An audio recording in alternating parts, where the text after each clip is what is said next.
very angry crested francolins here. There's the squirrel. We got him. Yeah, well done. There's the squirrel, everyone. I think he gave the francolins a bit of a fright, so they started to fight with each other. He wouldn't harm them. There he is, scratching himself. He's a rodent, so he's not an eater of squirrels, at least an eater of francolins.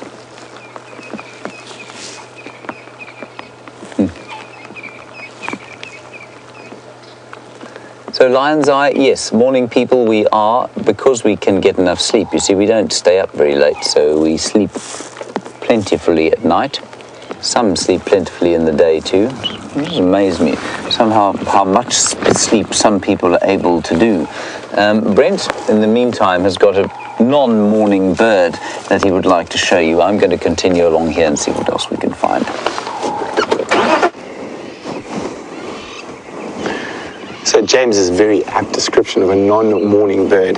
That is one of the most bedraggled and uncomfortable looking Wahlberg's eagles I've seen in a long time. You can see all puffed up, wet, neck tucked in, trying to keep warm. Looking very unimpressed with life.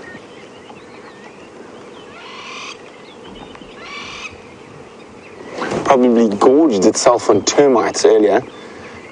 Now full crop and just waiting for the sun to break through the clouds, as it looks like it might do a little later this morning, to warm up all the cold bodies, including Brian and mine.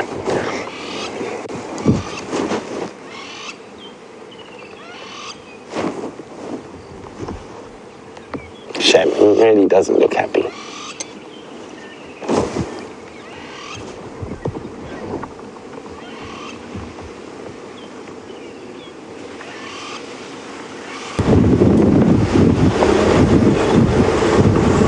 Sorry guys, just listening to the radio.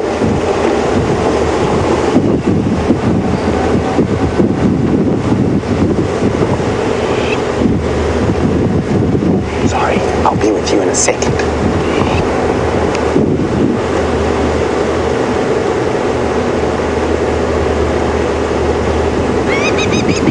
Okay, just listening how the tracking's going. It's going well, still on the tracks. So hopefully we'll have some lions to look at before the end of this wet sunrise safari.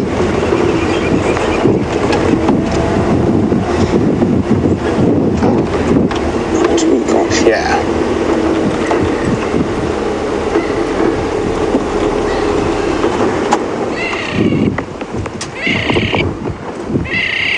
Oh, look at this.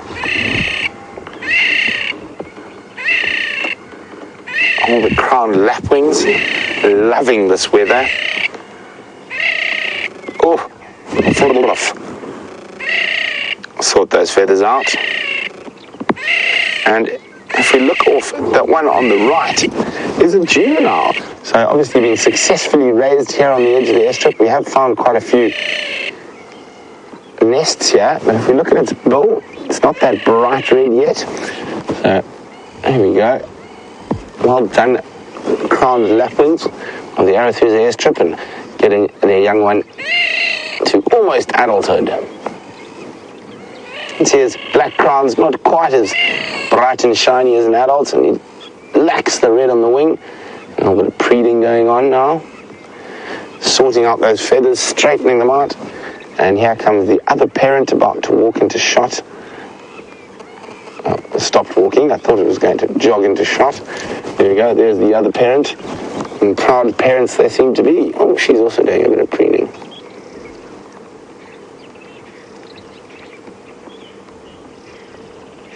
So, I'll leave the lapwings to clean up. And Anna, a very warm welcome to a wet safari, Anna, would like to know if I've ever seen maneless male lions or the Savo lions freaks. I have seen a few maneless male lions in Zambia and in Tanzania. Not fierce, it does happen. It is uncommon though, and it's by no means a normal thing, but in certain areas there seems to be more of a prevalence for it. Quite often, from what I can see of the old photographs of those Savo males, they were quite young. So I don't think their manes had just developed fully. They had a little bit of mane underneath, but obviously those are very old taxidermy, so it's very difficult to actually judge correctly. If you look at the photos, it's a little bit easier, but I'd say they probably were under 5 years old. That's why they lack of a large mane. And if any of you live in and around Chicago, you can actually go visit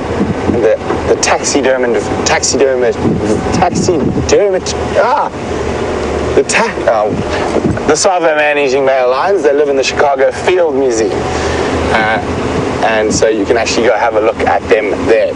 So for those of you not sure on the story of the Savo man-eaters, while the British government were building the railway from the coast to Lake Victoria at a particular area where they had to build a bridge across a river, they got heavily preyed upon by a couple of lions, and the railway workers took quite a beating. Lions actually even went into the field hospital and took some of the wounded and the sick, and developed a great taste for human flesh. Now, there's a couple of reasons, especially since those lions looked young and healthy. You probably find the main reason they turned to feeding on people is that while that railway line was being built, all the normal prey species in the area would have been shot out to feed the railway workers. So you probably find that's the main reason why they turned to man-eating. But they were eventually dispatched by, I think it was Lieutenant Colonel Henry James Patterson of the Royal Engineers, and he was one of the engineers building that railway line. Look at that. Oh, don't despair, it's despairing. So a very pretty bird, not one we see too often. I have seen them on the Arathusa estuary before. And very, very pretty. There we go. Might be a new one for some of you who started a new bird list, but for the regulars, I'm sure you've got it. And you got him there, Brian, in that little hollow. So you see where that, wait, let me move my finger, there. It is called a pin-tailed wider. There he is. Beautiful black and white bird with a very long tail to attract all ladies.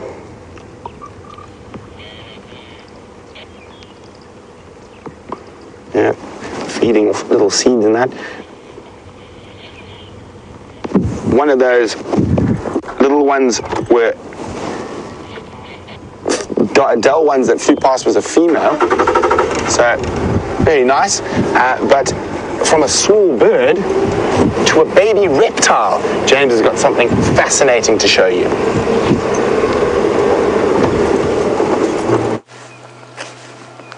Hello everybody, we have come across here to find something very hidden in the sand.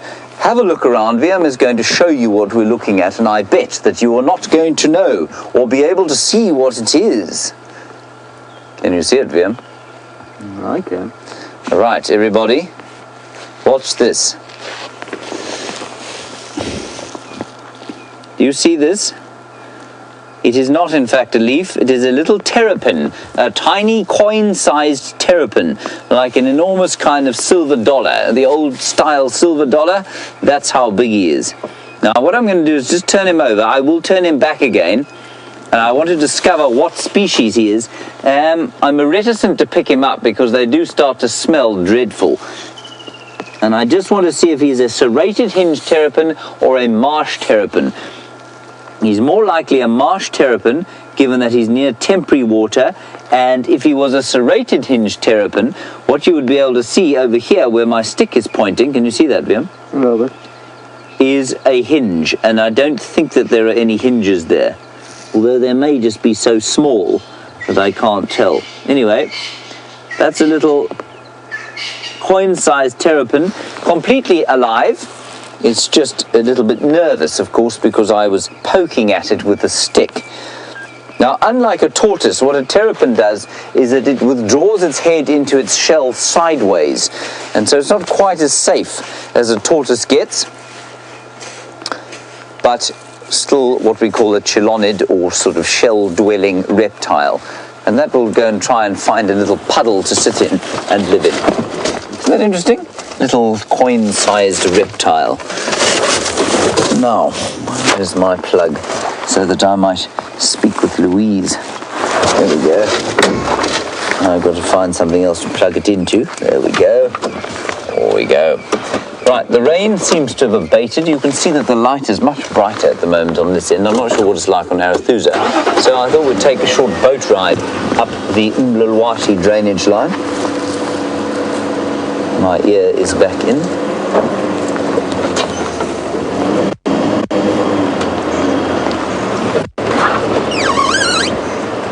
Now, Betty, of course, is very astute, realizing that it does get very dry here, and Betty, you want to know where a terrapin goes when it's dry. A terrapin, a bit like a frog, although they are not related, of course, will go into a state of what we call estivation. Now, estivation is much like hibernation, but it has to do with dry rather than cold.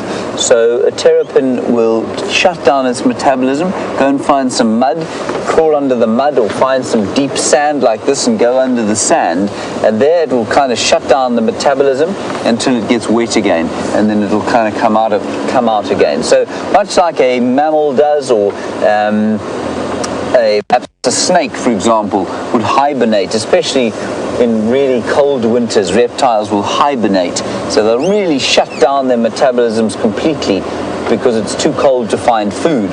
So will the terrapins and the frogs do the same thing here, but it's called estivation because it's not because of cold, it's because of dry.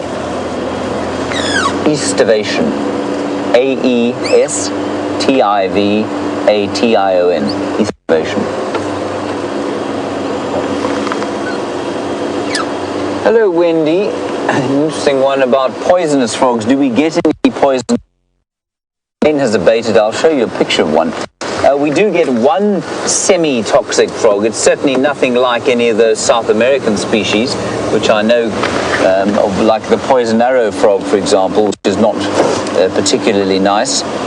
You can get something called the banded rubber frog, and I'll even play you the song that it sings, if you like.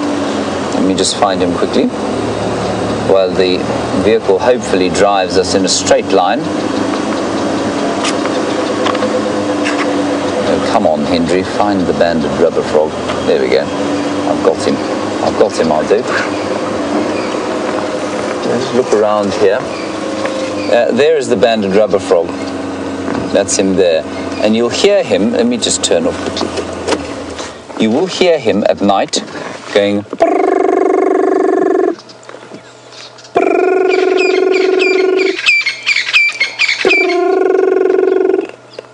from a concealed position in a pan, and they are toxic. That's why they're red and at least yellow, orange and black colors, and we don't get the other two, the spotted and the marbled. We don't get those here. We just get the banded, and even though they are toxic, they are not particularly poisonous. I mean, they're nothing like that poison arrow frog. You could put them on your hand if you like, and you do feel a bit of tingling in the skin. I think they've got a bit of a neurotoxin, if I'm not mistaken. I don't know much about the poison, but if, say, you've got a dog that eats one, the dog can get into a bit of trouble. But otherwise, they're not as toxic, anything like as toxic as some of the South American species. Always, when the sun comes out, you hear that bird calling there, the orange-breasted bushshrike.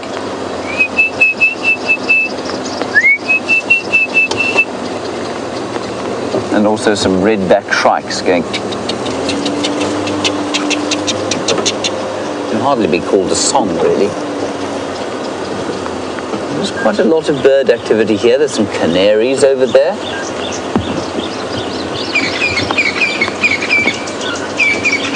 with some sunbirds. It's almost impossible, of course, to film these things. There's a chagra, there's a black... Oh, now it's flown away. There, black-crowned chagra up there. You see him, Bimpy? That's the black-crowned chagra. You can hear a green-backed Cameroptera calling. In fact, that's an apellis. It's an apellis calling. There's a long-billed crombeck. You can hear. There he is. He's right here, Vim. The crombeck is just underneath this thick bush here, flitting about with no tail. I'm going to move forward. You might get a better view. There. Just on the branch sticking out there. See him there? That's the long-billed crombeck. Look at that. We hardly ever see a picture like that of them.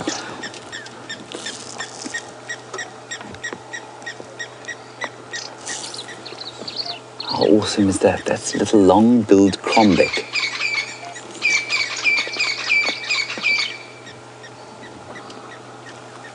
So cool. And what else have we got? We had the apellis calling. And now all seems to have calmed down. Whatever insects were around here that they were trying to eat have moved on.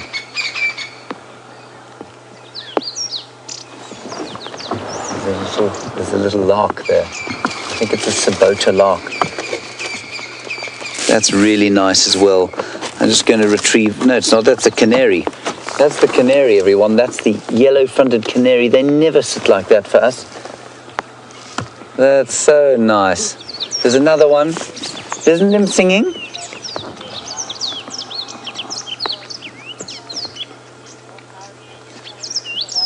You hear him singing?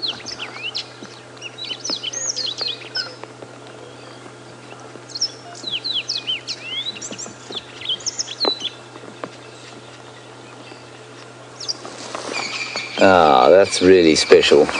Just as the sun comes out, just as it starts to get a little bit warmer, all the birds start to sing for joy.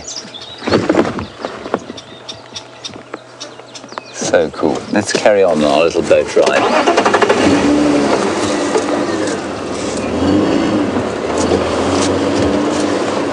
And of course, the riverbed is quite hard now, so very comfortable boat ride we have, not too choppy.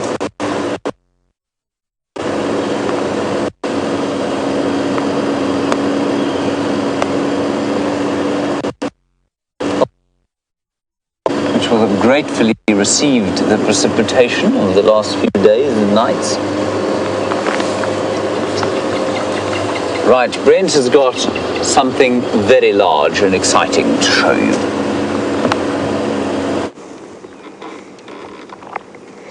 So Carla was asking for lions, and here they are, Carla. It's the same lions we saw in yesterday's sunset safari.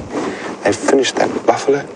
Now they've got big tummies full of buffalo meat, and not much movement happening here.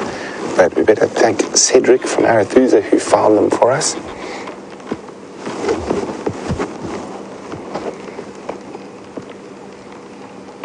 Look at how big those tummies are. So unfortunately, this is as close as we're going to get because of all the rain. We're not going to off-road here. And the soil here is probably a bit sensitive and we might sink through to the clay layer. But I'm sure the lions are loving this cool weather. Being able to digest without too much heat.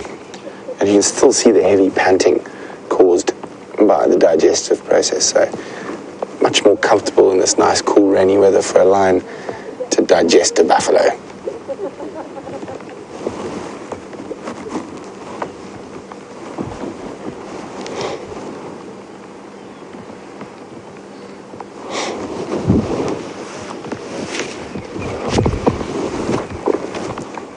Brian's wondering how many lions would it take to bring down a hippo? Well, Brian, it all depends on the stage of the hippo, really. A healthy hippo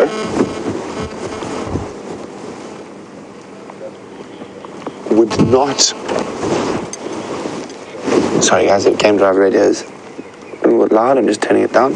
So Brian was wondering how many lions would it take to take down a hippo. And I said, it depends on the state of the hippo. A big, healthy hippo, I think maybe 4 or 5 lionesses. Of course, 2 or 3 males would also do the job.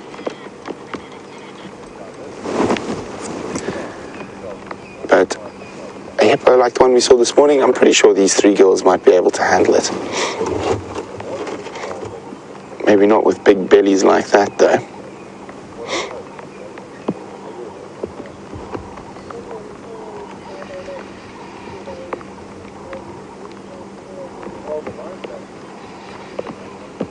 So I nearly forgot to answer a question from much earlier on this sunrise safari, and it was about, are these the Transvaal lions?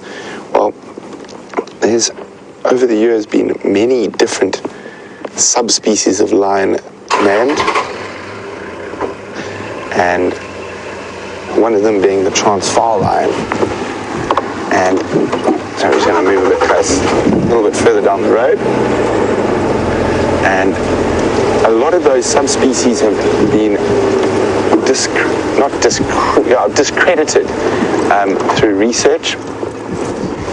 And there's now sort of a recognized about 8 subspecies of lion, and they just keep getting removed with more genetic tests. So a lot of the subspecies of lion that were originally named was due to the fact that they might have slightly bigger manes, smaller manes, all depending on the area. So those are just more morphological features. They're quite often area specific and have nothing to do with the actual species themselves. So genetically, the lions are very, very close. There's a distinct difference between what they call western clade lions and eastern clade lions. And so basically lions that live in the west of Africa and lions that live in the east. And where those clades cross in an area where there are still lions is around the Okavango Delta. You get both western and eastern clade lions. But then again, very, very subtle genetic differences, nothing major. And they obviously can still crossbreed. The only true other species of lion from genetics is the Asiatic lion. And that lives in India and solely in one national park at the moment, in the Gir forest.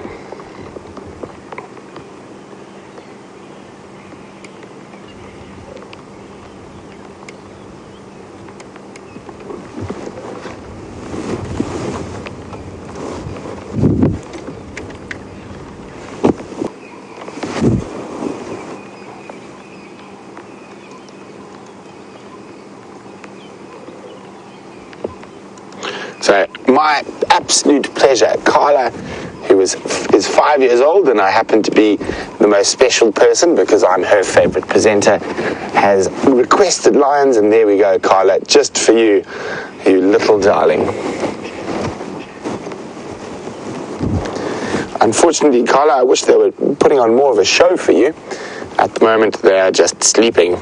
Very happy kitties, nice full bellies full of buffalo, and nice cool weather, so they can digest in peace.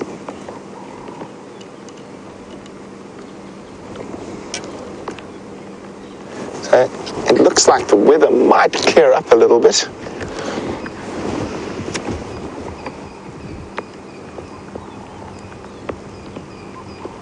So while we're looking at fat, healthy lions and the sky at the moment, you can see a bit of blue breaking through in a few places. Survey is wondering, what diseases can lions suffer from? Well, they can suffer from a whole host of diseases. A lot of them don't affect them as badly as one would think. A lot of lions in this part of the world have feline tuberculosis, and they can also get feline HIV.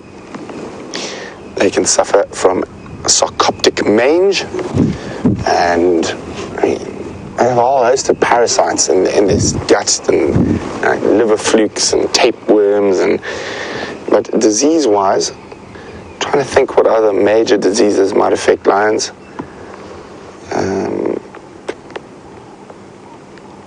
They seem pretty immune to anthrax. And they feed off carcasses of animals that are killed by anthrax. For lions and vultures, they don't seem to get too affected by it. What else? Can you think of any other diseases, Brian? I'm just trying to think. I've suddenly drawn a blank. I know they do get more diseases, but they can possibly suffer from brucellosis, but it's very uncommon.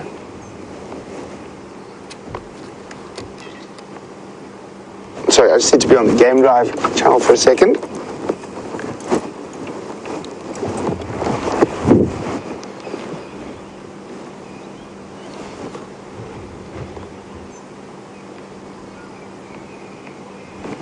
Sorry guys, busy radio channel, lots of people want to come to see the lions.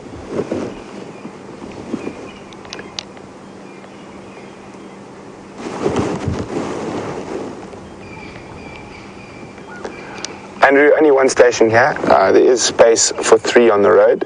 Visual is 5-5, lying up just to the west of the road.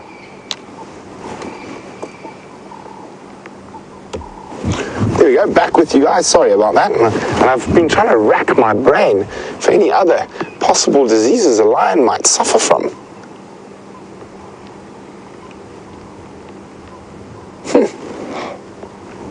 I know there's others, I just can't think.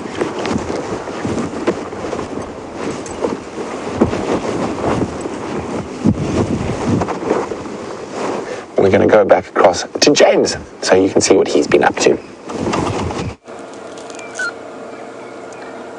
The chances of those cats getting up and doing something entertaining are probably smaller than the chances of Brent Leo Smith cleaning up his bedroom today.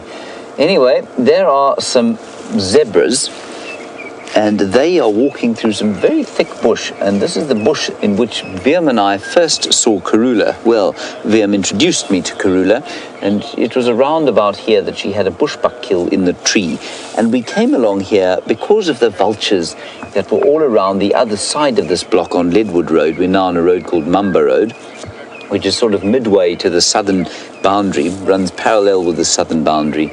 But we haven't found any tracks of her or any other predator, but there are some zebras.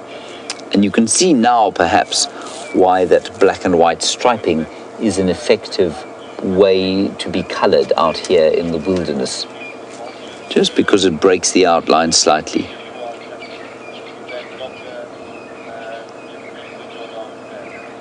There we go, you can hardly see them now. Not a great sighting, so I think we'll probably push on from our zebras. But there are 2 things here I want to show you as a result of the rain. You can see the light has got really nice and bright now.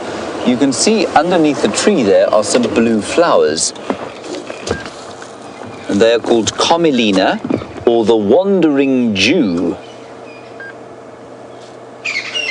And there are a number of different species of Wandering Jew, which I find quite interesting. And then there is a succulent here that seems to have come up on the termite mound here, VMP, that fleshy leaf. And Smiles, you say, will we see flowers after the rain? Well, apparently we will. Now, I don't know what that is. It's a succulent plant, so a little bit like I suppose, a crude example would be a cactus, but it's a desert or xerophytic plant that can absorb lots of water and then hold the water within the fleshy leaves. I wonder if it isn't a euphorbia of some sort, but I don't think so. It's interesting. I don't know which succulent that is. All sorts of funny things will come out, Sarah, after the rains. Yes, we will get flowers. I think some of the grasses will make inflorescences, but sorry, it's not Sarah, Smiles. I think yes, Smiles. And I think we're going to be surprised by how much actually does do some summer activity. Really nice to have a bit of bright sunshine on our faces. Well, not bright sunshine, but relatively bright light. And now we can smell that petrichor smell, the smell of the sort of earth releasing a beautiful scent.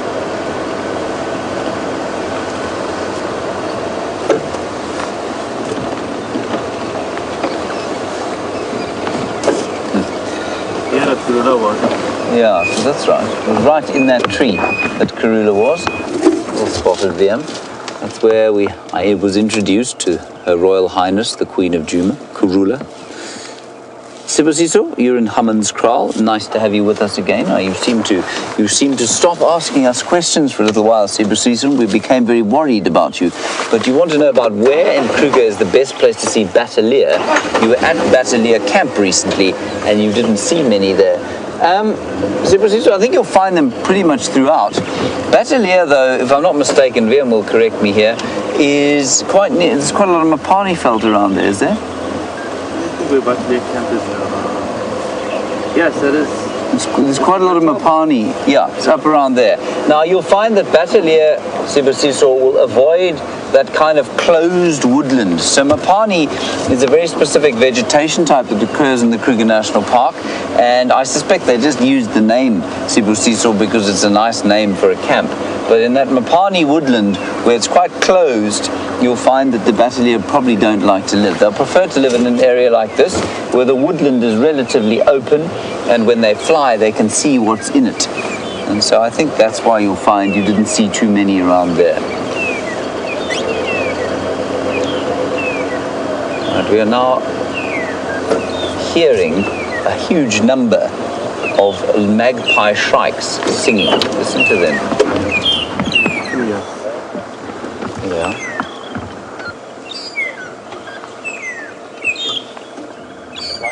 Isn't that a lovely call? And all the birds are starting to call now. The magpie shrikes, you can hear in the background a crested barbet going. And hornbill, red-billed hornbill, not calling, just looking. And I suspect there will be some kind of termite emergence here, and that's why they're all here. Oh, very cross young hornbills.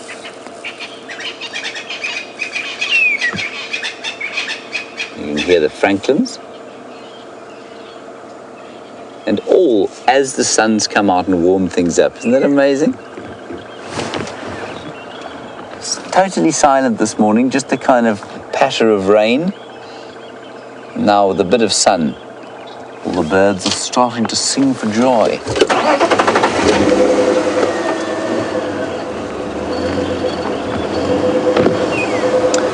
No tracks of any large predators here, I'm afraid. I'm very pleased those Styx lionesses have been seen. I haven't seen them for a long time. Months and months.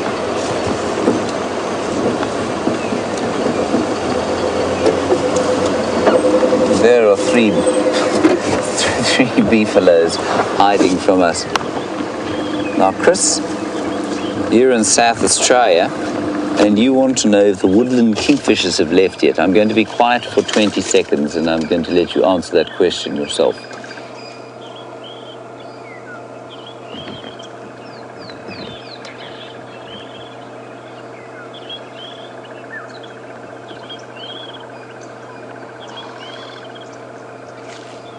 That is astonishing. Chris, they haven't left, although it did sound a little bit like they'd left there. And they're still around. They'll go pretty soon up into equatorial Africa. And for those of you who don't know, the woodland kingfisher, a very common, very beautiful kingfishing bird, and a very similar, of course, Chris, to your kookaburra at home there. But they're still around. They're stopping, they're not called, their sort of sounds are starting to die down. They're not calling as vociferously as they were. And so I think they're definitely thinking about going back up north. These last little bits of termites that are coming out, the alates now, the royals, will be great for the migrating birds that are about to leave. And we've had lots of questions about would some of them hang around now because there'll be more to eat, or would they just press on? And it's interesting, I said initially that migrating birds migrate because of the day length. They sense the change in day length and then they leave once it reduces to a certain level. And it would seem that that is part of the truth, but it's also got to do with the temperature They've also definitely got a temperature clock, and they also have got a sense of when the food is starting to run out. So the fact that there is a boon of food now could mean that some of them will stay for a bit longer. I personally suspect it's not going to. Right here. Close, close. Just a few meters away. That's the grey go-away bird.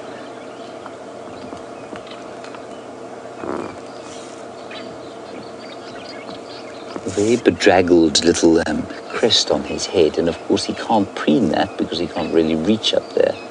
Like a monochrome cockatiel. Yes, like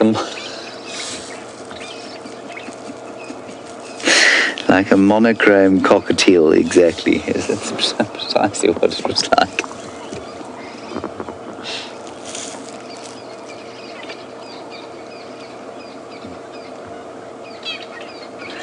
Anyway, that's a frugivorous bird. Largely will eat fruit, but of course, when there are termites around like there are now, they'll definitely partake of the rich fat in the termites. Very nice.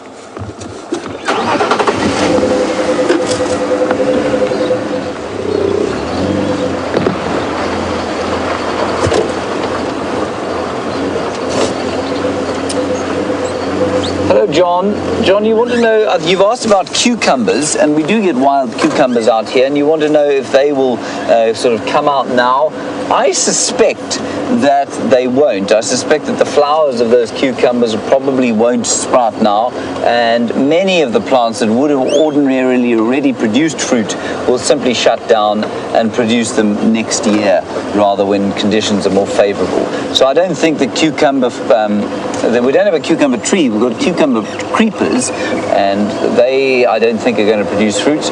You may also have been thinking about the sausage tree, of which we have one on the reserve. You want to know if it will produce its fruit.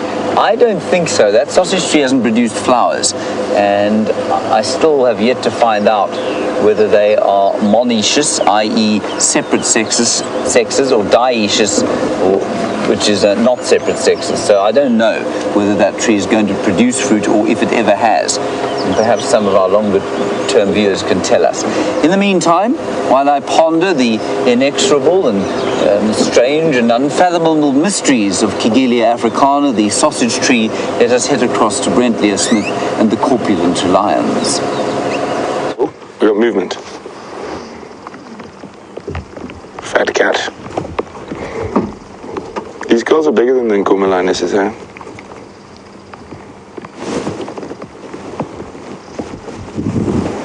Sorry about that, folks. I think my earpiece popped out.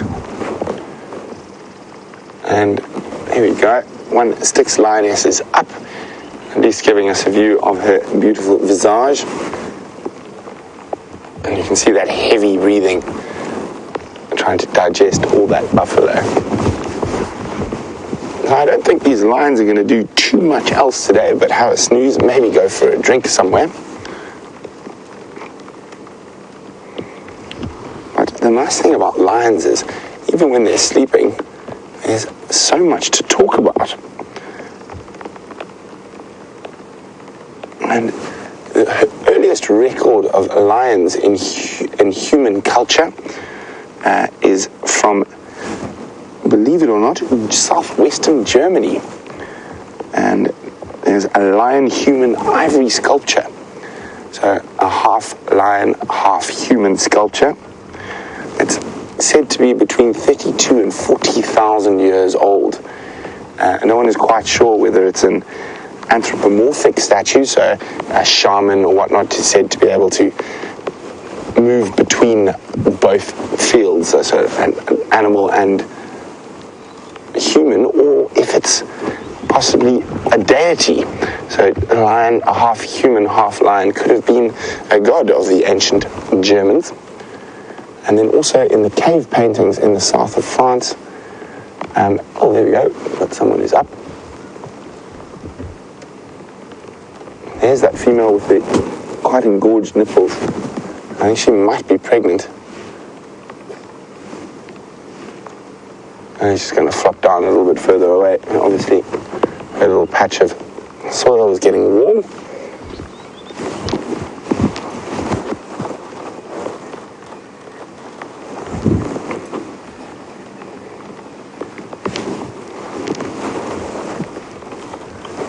Okay. So, as I was saying, there's paintings depicting mating lions in the south of France that are estimated to be between 15 and 30,000 years old.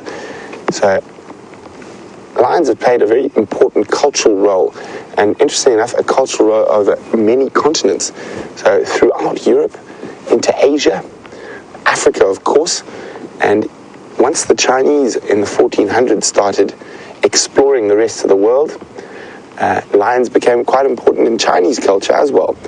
And the very symbolic lions guarding the gate. Before that, there's no reference to lions in Chinese culture. So only after the 1400s, when they started exploring, lions were actually caught and brought back to the imperial city to be kept as pets. Well, it looks like she just went off for her morning constitutional, and she's on her way back now.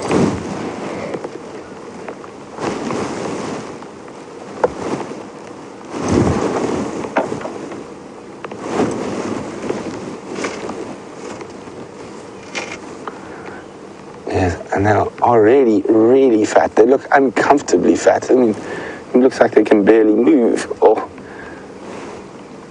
we all know that feeling. Generally happens after Christmas or Thanksgiving for you guys up in the north. You just eat too much and you just want to lie down and get that large belly out of the way.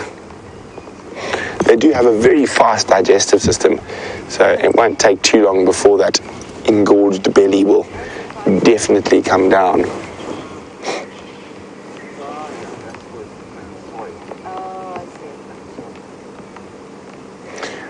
So you can see her nipples there, but if we go to the one to the left, can you see it, Brian? For me, those look a little bit more engorged.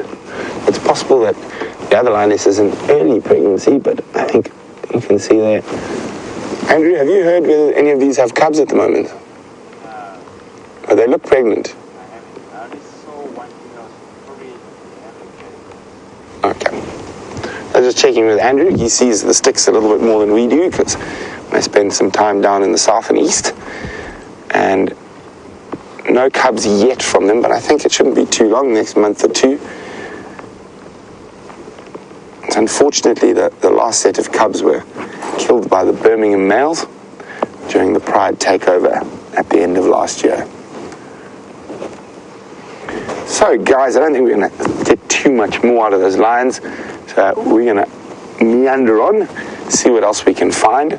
I still am feeling the leopard luck, even though the time's running out so far, but who knows, maybe I'll just pass the luck on to James and Jamie for the afternoon safari. Also, we mustn't forget, very sad day, but Brian Djuma is going on leave for 2 weeks, so him and the thumb will be chilling, so to speak, for the next 2 weeks, and enjoying a bit of a holiday.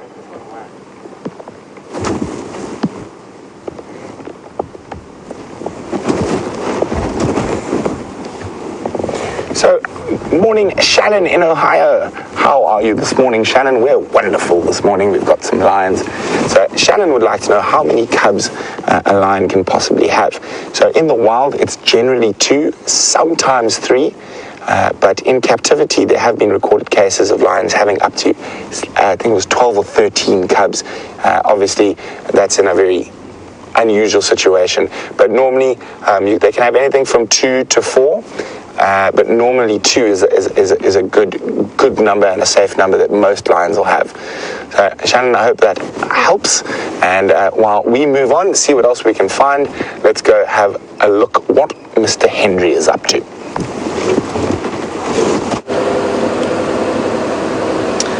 To Buffels Hook we are going, everybody. in an attempt, we're going to try and avoid the trees in the way. We're going back there to have a look. We did have some elephants around here earlier, and I wondered if perhaps they weren't heading there to have a little bit of a drink and a swim with Bob the bachelor. See what's going on there. We're also, of course, in this region for Viam's benefit today. He said he would like to see a Mvula today. So I said, of course, we'll find a Mvula for you today. We haven't as yet, of course, otherwise we would have shown you, definitely. And I'm just wondering what's happened to that male leopard, my favorite male leopard out here. And I wonder if he hasn't, given the condition we saw him in last time, perhaps moved on in the face of the pressure from Djuma, a very attractive large male leopard from the north, and his sons quarantine in Gunuma. But of course I think that Mvula, while he has moved further to the eastern side, is probably fine, but just living quite a lot of time in the Kruger Park, I would think, and also on Torchwood. Remember, Torchwood is not always occupied by people, which means that for quite lengthy periods, those roads are not driven, or some pieces of the roads are not driven, and so he could well be around there. And for those of you who are new viewers, Mvula, a 13-year-old male leopard from this area, one of our real favorites, and the father, we think, of Gunuma and Quarantine, the two 4-year-old, I think they are now. They're 4, no, they're just over 3 years old, male leopards who, excuse us here, provided a lot of great viewing for us recently. What was that? Yeah? No, we just saying, oh, you were complaining about the bumps. Fair enough, I don't blame you about that. So we're now on a road that is called Gwari Pan Road, which is not interesting, but it does follow a drainage line towards Bivelshoek Dam. Although, as you want to know about damage to the roads and to the drainage lines and the dams as a result of the deluge we had the other day, Lois, it really depends on where the road is placed. Now, this road that you can see we're on now is pretty much on a ridge crest. If you see marula trees, like that one over there, that's it, that big one in screen, that means that you're on a ridge crest. The soil will be well drained, which means the road will not be damaged. As we go down the hill here, you can probably see that by the shaking of the camera that the road becomes a little bit more inundated with water and that ruts become much more of a problem. This is a pretty good road though, it's not too bad. But those first bumps that we were going past, that was on a seep line. And that means that when there is water to flow, here's a buffalo here. Hello, Beefy. There are a few of them. Yes, I know. Isn't the rain nice? He's eating the baboon's tail, the Xerophyta retinervus. That's interesting. Not with he's eating with fairly long teeth. It's a long tongue, rather. He has a long tongue. Thank you, Viam. So, Lois, the seep line is an area where water will bubble to the surface and then flow along the top of the surface. Now, if you put a road over an area like that, it will create an erosive spot. So you've got to be careful about fixing them. I don't know if you can see in here, on this little termite mound, I'm definitely not going to get out of the car just yet, but there are some termites, some worker termites, building furiously.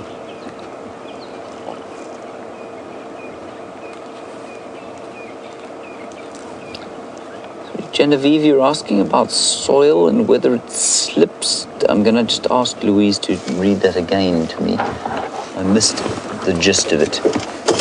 Sounds quite interesting. Is the soil slick after the rain? So would it make it easier for certain animals to hunt with slippery soil? Certainly. I think it'd make a difference to something like a giraffe. I think a giraffe would find it very difficult in some of the slicker areas to stay upright in the face of being chased by lions. So yes, I think for hoofed animals, not easy to stay upright on some of the slippy areas, like those seep lines I was talking about. There are some elephants in here. There they are.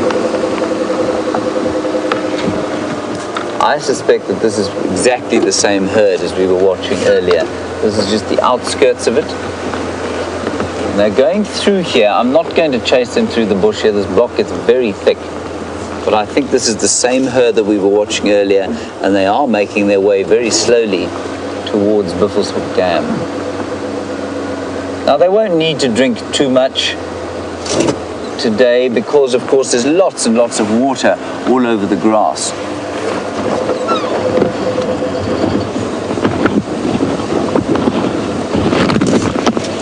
And James Richard, yes, you're absolutely correct. You say we see so many wonderful elephant sightings, and we've had 2 or 3 today already. And unfortunately, when you went off air, VM and I continued sitting with those 2 elephants that we had, and it was just a wonderful time. That's VM taking the rain cover off. And you say we learn something new about their behavior every time. You're absolutely right, we do. And I find the more I watch them, the more I think that we don't know about them, the more we don't know about how they behave. And we had an amazing incident there where, as you guys went off air, you were with Brent at the time, but we were sitting with those 3 elephants that we'd been watching for a long time, and a very strange thing happened. That youngster moved across the road, not the very small one, the other one, and it came quite close to the vehicle, opened its ears and shook its head. We didn't think of anything of it. And then suddenly the cow lifted her head and looked at us, and she made a grumbling noise, as if to say to the youngster, move away from them. And as she made the grumbling noise, the youngster moved off away from us. And then she was a little bit irritated. And she walked out into the road, and she stood there and she looked at us for a while, and you could just see that she wasn't comfortable. She shook her head once and then waited to see what we were doing. We didn't do anything. We just stayed precisely where we were. And from the time that that youngster approached us, her comfort levels just decreased. She wasn't comfortable with the youngsters moving there, coming that close to us. And why then she didn't just move off, I don't know. Anyway, it was just fascinating to watch. There was no conflict situation, but it was really interesting to watch them talk to each other. And then a big matriarch came up. I'm pretty sure it was the matriarch with much bigger tusks, shoved that cow that we were watching off the sort of root diggings that she'd been making. She moved off, and the cow and her little one spent some time around there. And I think that they are having a conversation with each other all the time. And I don't think we know even a tiny little piece of what they say to each other. What have you seen, Ben? Speak. A speak? A peak. Like a warthog. A pig? No, he's running. A warthog. He's running. Is he running? Yeah. Sorry. You see, this is the problem with waffling into the lens. Sorry about that, wildebeest. I do apologize. Sorry, everyone. Clean your monitor. Clean my monitor. Thank you very much, Viam. It's quite ornery today. I tell you what, you missed his... There we go. Thank you so much. Pristine now. Another buffalo, which I'm not going to stop at. We've seen many of him. Hello. Watch out for the elephants. They're coming this way.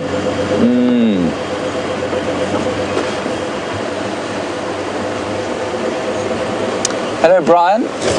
Jochemsen again. This is your second conversation with us today. You want to know if an elephant is born with teeth? An elephant is not born with teeth, no. Not as far as I know. It takes them a little while to come through. Not very long, but they're not born with teeth. Right, we are now approaching the waterhole, the ocean of Buffelshoek. And we will see if our hippopotamus is still there.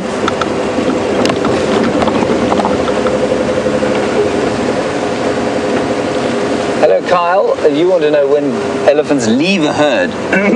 Excuse me, Kyle. Kyle, the females never leave their natal herd. Natal, of course, meaning the herd of their birth.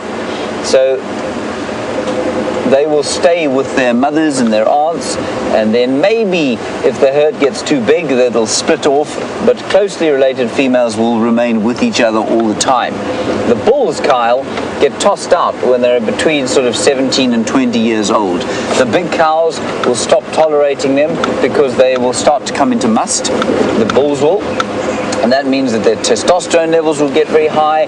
They'll try and mate with all the cows. They'll bully the younger ones, and the matriarchs just can't put up with that, so they chase them out. And so between 17 and 20 years, they're sent off to live on their own, and they might live in little bachelor groups for a while, and then they will become totally solitary at some stage, and they'll join up now and again, maybe with older bulls who will teach them the ropes of how to live in the wild as an elephant bull, and otherwise they spend a fairly solitary life, unthreatened and unperturbed by the predators of the area, which is of course how it should be.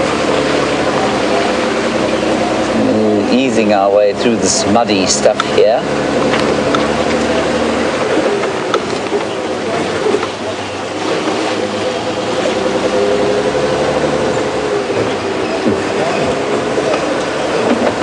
Stephanie in North Carolina, North Carolina, I'm getting strange, Southern California, there we go. Okay, Bethany, you want to know what are the signs an elephant will give you before it charges? Bethany, an elephant will generally give you plenty of warning before it comes. The first thing it will do is probably shake its head at you. Oh, we've got a vehicle coming up here.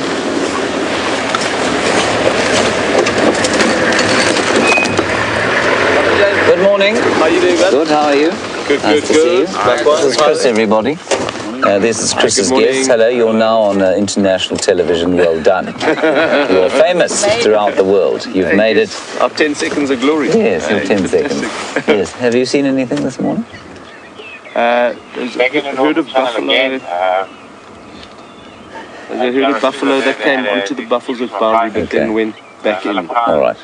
East of Cool. Sao Plumber. Okay. And then lots of rain, lots of birds, and very nice birds lots of today. Promising tracks. Not even tracks. No. There's an Ellie's just around the corner there. Yeah. Down into the dip? Around on Goripan Road. Okay, yeah. Okay, so I think they're probably going to pop out here eventually. Hyena as well. A hyena. Good. Marvellous. Did you go to the den? We did. There's a female there, and then a couple others just wandering around. All right. Good luck. Okay. Hopefully you see. Enjoy it. Are you guys finished? No, we're live. You're live on international television. I kid you not. Yes. You're genuinely famous now, everybody. See ya. Right. That was Chris, everyone. Chris is driving out of Djuma at the moment. He's brought some private guests with him. Not so private anymore, are they? Not so private anymore, no. Now everybody knows them. So Bethany, you were just asking about when an elephant, if it's about to charge, what will it do? And they will shake their heads, they'll open their ears out. Sometimes they will trumpet, not Bethany, Stephanie in Southern California, not Bethany in North Carolina. Right, Stephanie. That's basically what they'll do. They will shout at you as well. They will make a trumpeting noise. But if they do come, then they become quite silent. And they tuck their trunks in. They tuck their trunks right underneath their chins, and they will just come. But Bethany, normally, I would say 99% of the time, what they would do is give you lots of warning, so it's not like it would just happen. Let's go across to Brent. He's got some scavengers to show you.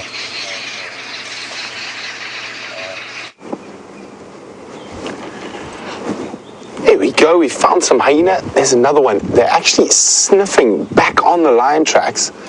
I think they're going to look where the carcass was, so we're going to stick with them. So it's just interesting that they're smelling exactly where the lions walked. So with this really wet weather, obviously it compromises the hyena's smell a little bit. So they're having to do it the hard way. Instead of smelling the meat at a distance, they're smelling the lion tracks. And obviously they can probably, with their sense of smell that the lions were feeding on something. So hyenas are moving parallel to us. So the area where the Styx had that buffalo was just here. Maybe, unless another hyena's got here before these two, could have stolen that rib cage, but there might still be some stomach contents and scraps for the hyenas to get hold of.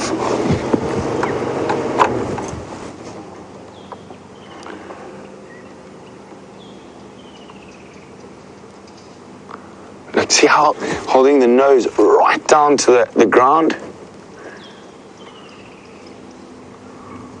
Sniffity, sniff, sniff, sniff.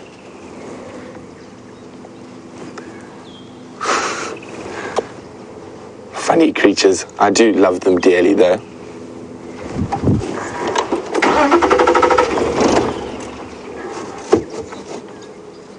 Oh, you're going the wrong way. You're getting confused. Oh, look, I think they found a bit of possibly lion dung or lion vomit, actually. It looks like. We'll have a closer look.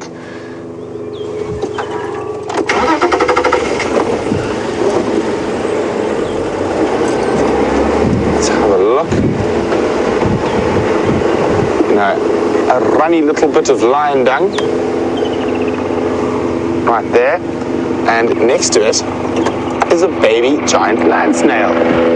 Oh, sorry about that helicopter going overhead. It's an anti-poaching chopper. Should have a camera on the bottom of this. There it goes. Sorry about the noise. Oh, you can see how that hyena did a little jump. So it knows the lions are around. It knows there's food around. It doesn't know the lions have actually left. So a little bit nervous, they're checking carefully.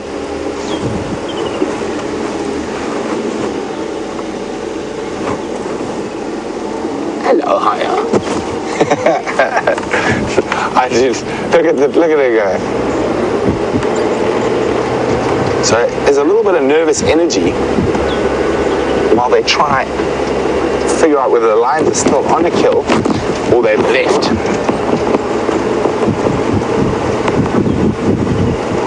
So we're coming up to where the kill was, just over ahead of us now, but they're still smelling those lion tracks.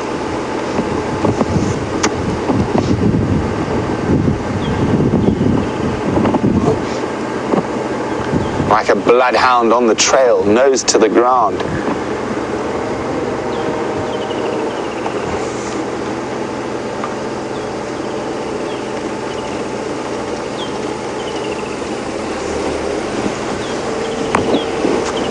So if we come wide, Brian, just have a look here. Over there is where the carcass was. So the hyenas are just on the other side. Smelling some more lion poo.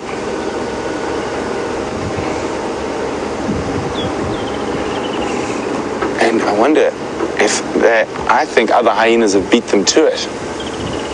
So when we were here in the dark this morning, the rib cage and everything was still here. The stomach was still here. The stomach's still here. Oh, this one's found it. It's just picked it up. Look at the ears up. I can just see a bit of the stomach. Rib cage is gone, but quite a lot of the stomach is still here. Walking past it, where are you off to? They're just making sure there's no lions around. I think she has spotted the stomach contents. She doesn't want to go there and then suddenly get a surprise. A lioness charging out of the bush at her. They've done their initial perimeter check. There we go, Brian, this one's about to hit the... See how they're checking? There's the stomach, but they're running around us, just making sure they're not going to be surprised by a lion. But I think another hyena beat them to the best bits, and there we go, charging in now. Hey, come on. So look at that. So there we go, a few bit of bits, but I think they got a tiny little bit. A shame. I think they got beaten by other hyenas, and I think that's where they're heading off to now, towards where the other hyenas possibly are. I do see other hyena tracks here already. So I think that big rib cage was already scavenged earlier this morning. They might still come in for some of the stomach contents.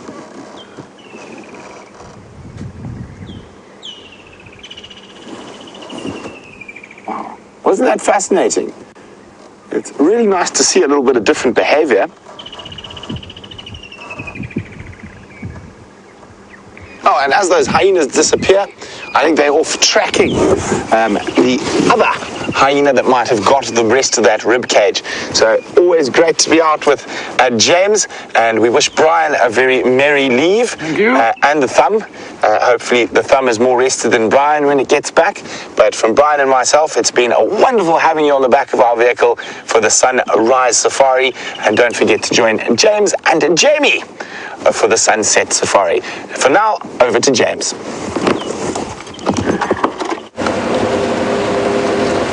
Okay, nothing at Bivelshoek as we showed you there. There's a nest here, but there's nothing in the nest. I just want to show you this simply because it allows me to raise the topic of birds that have not been bred. That's probably a dove or a chagra, I think, in there. I'm guessing wildly. I don't think it's a dove. It's too grassy for a dove. Anyway, lots of nests around. Of course, the champion nest finder was Scott Dyson, and lots of birds have not bred, I don't believe, this year. And the weavers, the lovely southern marked weaver and the village weavers with their spectacular nests, they haven't bred at all this year.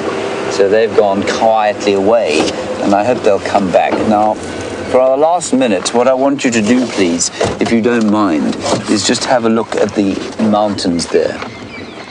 There is nothing quite like the sight of mountains after the air has been cleansed with rain, and there you can just see the clouds spilling over the top of them. It's just really pretty, and lovely calm has descended over the Lowveld.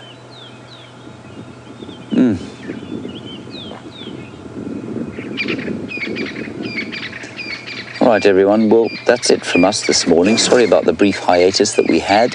Thank you, VM, for your immense efforts today of putting up with me. He's just smiled at me, everybody. A big thanks to Brent, of course, with Brian, who's going on leave later on today. And, of course, thanks to Louise and Kirsten, who's also going on leave in the final control. We will see you this afternoon at 4 o'clock. Until then, please remain happy and safe and fulfilled wherever you are in the world. Bye-bye.